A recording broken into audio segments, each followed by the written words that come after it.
En drabsag er jo den groveste form for forbrydelse, man overhovedet kan forestille sig.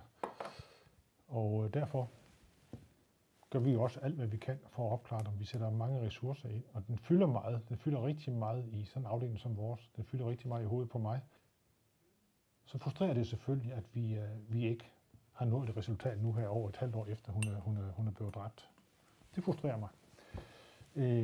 Og det frustrerer mig jo rent fagligt. Det frustrerer mig selvfølgelig også, at vi ved, at der går en mand rundt derude, som har slået et andet menneske ihjel, som politiet ikke har fået fat i endnu. Nu har vi jo Københavns Vestegns politi, som har den her sag med Louise.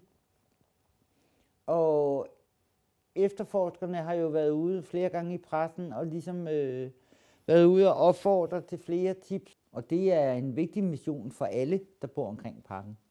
Det er, at vi holder vores øjne åbne.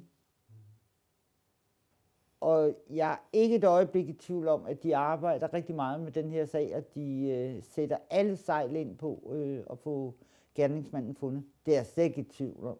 Ikke et øjeblik. Det er jo absurd i sådan en situation at ville finde meningen med det skete.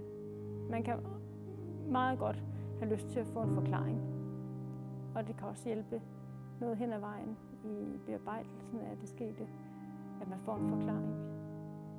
Men nogen retfærdighed og nogen god mening er der jo på ingen måde med det, der skete, og med døden synes vi ofte, den er svær at finde.